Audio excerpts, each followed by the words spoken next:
Why are you in here? You smell food, that's the only reason. You don't even love me. You just smell the food and you just want to use me for the food, that's it. Look. See? You don't love me. You don't love me. Give me a kiss, I'll give you a piece of roll. Give me a kiss. Look. Oh!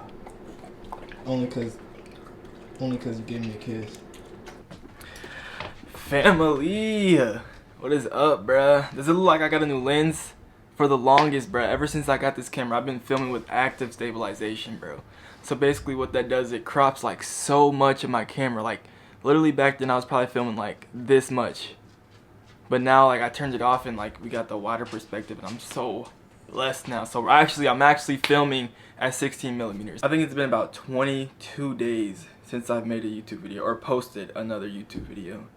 That's a while. Like my goal for 2025 was literally to post consistently, as consistent as I can. And I've been doing a great job. I've been posting like every 2 weeks, I think.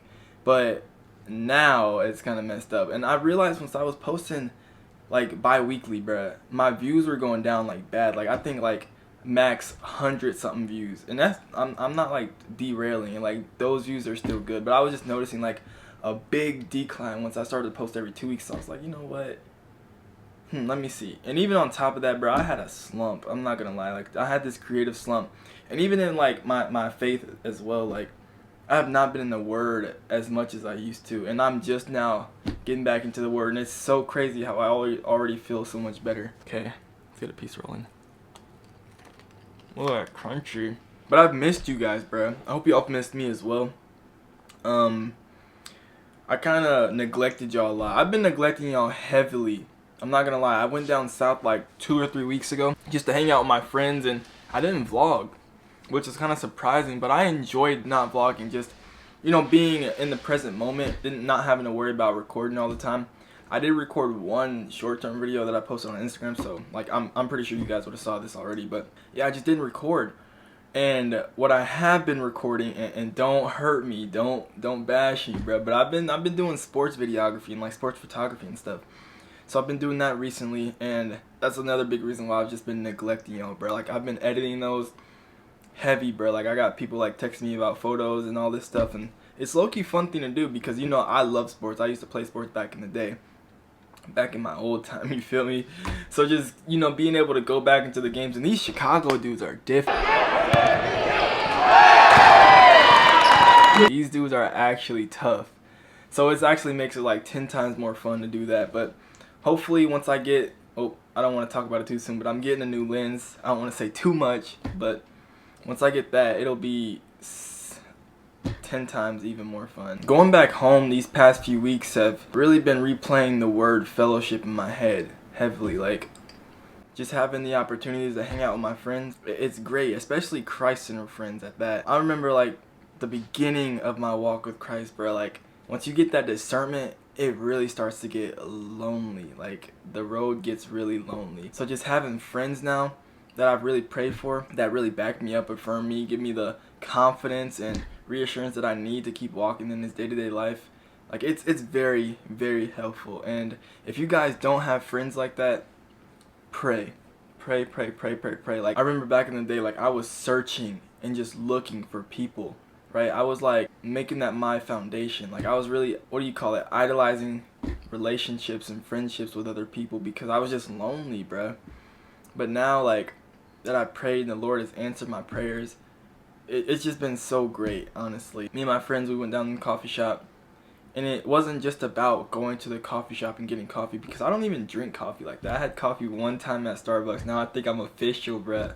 But it's just about the fellowship and the conversations that you have in order to deepen and grow relationships. And I don't wanna let you down. No, I don't wanna let this go. I've been wanting something special, and I think you got what I need. Might just end up being a victim. So what do I want, huh? And what do I need? I need some wisdom. It's you that I want, huh? But you made me bleed, you know what I call. Back in the month of January, actually, me and my friends did this challenge for the book of Proverbs, since there's 31 days and 31 chapters, right? So basically what we were doing, we were having accountability amongst each other, and we would do push-ups we would do 100 push-ups every single day. And I tell you, man, not everybody did their push-ups, but we still tried our best to hold each other accountable. One of the biggest quotes that I got out of the book of Proverbs was chapter 18, verse 1. And it says, "He who isolates himself seeks his own desires." And I think it's very prideful to say, hey, I'm gonna do this Christianity thing, but I don't really need the church. I don't really want to go to church. Or I can be a Christian, but I don't want to deal with other people. There are so many examples in the Bible where even significant people needed people, right? If we look in the beginning of Jesus' ministry, the first thing he did was he called his disciples, right? If we look in the book of Genesis, right? I think it was Genesis chapter 2. God said it is not good for man to be alone, right? So he made Eve, right? And then we can look at Job, right? When Job was suffering, he didn't call his friends and was like, hey, like, I'm suffering. Can y'all come over and help me? No. His friends came over there. They showed up for him and they sat there for 7 days. And that's kind of crazy. I would not have sat there with my friends for that long, but they real ones, bro. Shout out to them because I would not have done that. But as soon as they opened their mouth, they destroyed everything, right? So we just need to know how to show up for each other. I don't know if you guys have, oh, that was abrupt. I don't know if you guys have heard this African proverb quote or whatever. It's very popular, but it says, if you want to go fast, go alone. But if you want to go far, go together. Okay, so I literally just graduated high school. And one thing that we would do is like group projects or like homework assignments together or something like that. There was always that one person in class. And I know you guys probably can relate, or you probably were that person. But it's usually like the smartest person in the class. And they're always like, well, Miss So-and-so, can I work on my own? And there's many reasons why they say or do that, right? The first one is like, okay, I know if I get into a group, like that person may just slow me down. And the second reason could simply just be insecurity. I think that was one thing that I struggled with back in the day. I always moved in a way that kind of avoided the feelings, reactions, or like judgments of other people. I never wanted to be judged. I never wanted to be looked down upon in a bad way, right? I always wanted to please people. I always wanted to make people, not make people, but I always wanted to have people like me, you know what I mean? So I always did the things or hung out with the people that were cool, or said the things that were cool in order to just be accepted. Take that trash hole. What up, boy? Oh, my boy, birthday, boy. No, bro, Graves. What, vlogging or something? Yeah. What? Bro, Bob, I ain't gonna lie, you look hilarious with those dreads. Bro, you need to get contact, bro. Oh, me, dude. Yo, too bad. Bro, you got your booty hole all in my camera. Oh, bro. Bro, I'm in my camera. Chance you to get off on some slick stuff, bro. All the time.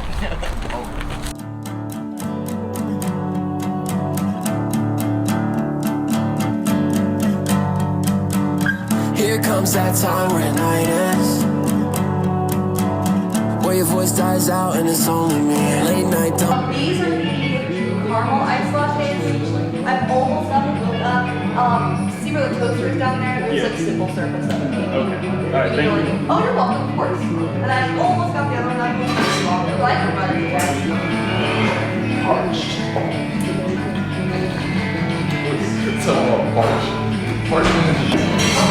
There's a vibe in here. See, bro, if you can just, it make you want to do work. Like, it actually makes you want to do work. I wish I had a laptop. Stop acting like you didn't want to be in my videos. I should never ate that stuff for breakfast. You never know what the other person's going through. Literally. But I ain't gonna lie, one thing I do say about that is, I ain't gonna lie, even if I do get it, I'm still not gonna change who I am from that.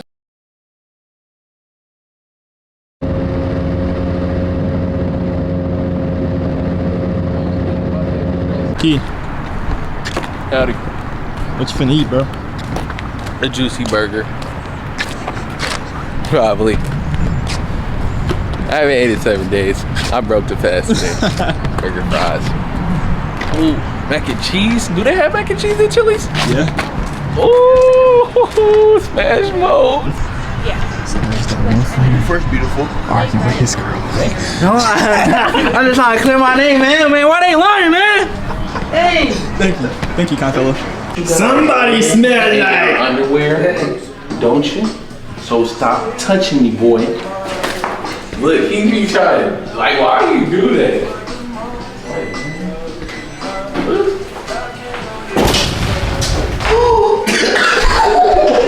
My tummy. That's what happens when you drink a coffee in, what, 2 gulps? Oh yeah, that's right. What you breaking those into? Dividing and equal? So it's easier to eat. What you mean? You I'll got cut one my piece mouth. for you and one piece for me and one piece for Bob. Remember y'all stomach hurt. So? I should never ate that stuff for breakfast. Was this a good meal to break your fast? You should have got a Taste burger. wise, yeah, but What you rate on scale my 1 to 10? stomach not agreeing with this. What you rate on scale 1 to 10? 8.2. No, not even that. I'm going lower. Could you rate them individually though? The crispers, the bites, and the egg bread? You then rate it all together? 7.7 for the crispers. This was low-key a solid 8.3. The bites? No, the bites. The burger bites. 8 rolls, 7. 7 flat. So what do you grade them all together? All together, overall, For your lunch. 7.9. What you rate yours? I ain't gonna lie, the honey chipotle mozzarella, that was pretty good. I rate that one probably like 8 out of 10. But, you know what I'm saying, it was decent. Not too bad. My tummy. Bro, my stomach hurts. I'm never drinking 2 coffees again. Never. In Acts chapter 2, verse 44, and this is a very simple verse, but I just love it. It says, all the believers were together, and they had everything in common. Basically, what this is saying is there should never be a need that goes unnoticed, right? Like, for example, if we have a friend and we're all going out to eat, but we don't fellowship enough with our group, and we don't understand what they're going through, how could we know they could even pay for that meal, right? Or just another one, like, if your person, like, needed a ride, like, just show up for that person, right? There should never be a need that goes unmet. And I'm speaking out of my own experiences. Like, I've been the person that couldn't pay for a meal. I've been the person that paid for somebody's meal, right? I've been the person that didn't have a ride. I've been the person that, you know, showed up for that person when they needed a ride. But from Acts like 45 all the way down to the end to 47, I'm not going to read it all because it's a lot, but basically what it's telling us is fellowship is a lifestyle, right?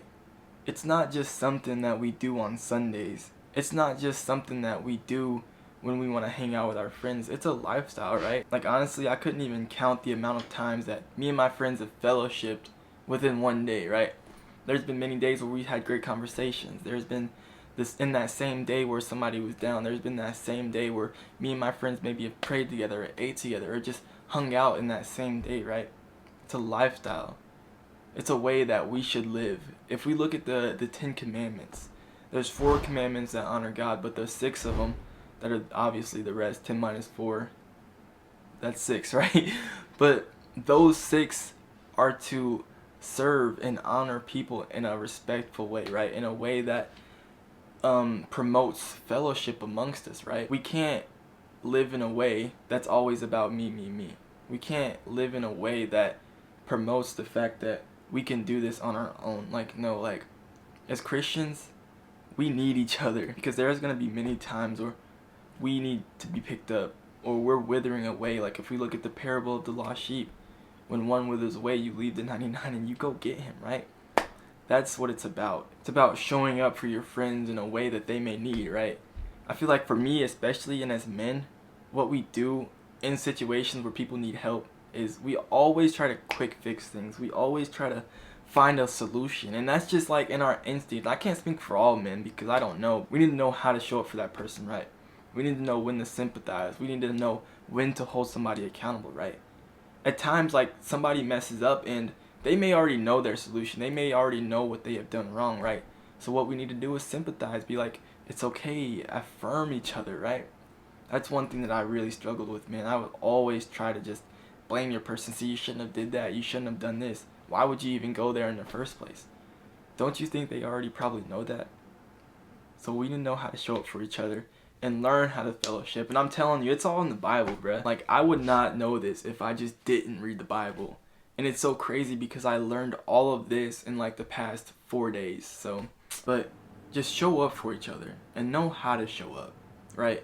If we got somebody graduating, right, and they want people to go there, go and support your friends, right? If we got friends struggling, they just need a conversation, go be that listening ear, right? Because when we don't, that's when we have a lot of Christians and a lot of people that tend to suffer in silence, right? Man, I was that person. I still am that person at times, but now I'm really starting to get better with it because fellowship is really allowing me to be vulnerable and open up within my friendships. So for my people who feel as if they're alone, who feel as if they don't have friends like this, like, I know this may sound corny, but just comment, bruh. DM me on Instagram. Like, I am a 19-year-old kid. I'm not a famous YouTuber. Like, I'm still a kid at the end of the day. So just text me, especially if you want to like relate and have fellowship. Like, I have many friends. We can make a community. We can do whatever we want to do to just grow fellowship amongst men. And like how it says in Matthew 18, if 2 or more gather them, or that may be Matthew 20. It says where 2 or more gather in my name, I am there among them, right?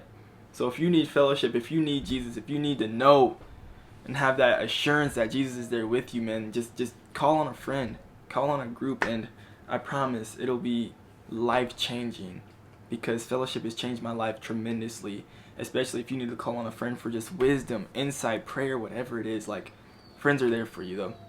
But I love you guys, and Jesus loves you guys so much more. I promise you we're going to make so many more videos, and I got so many coming out. I got some packages here that I got to make unboxing videos on.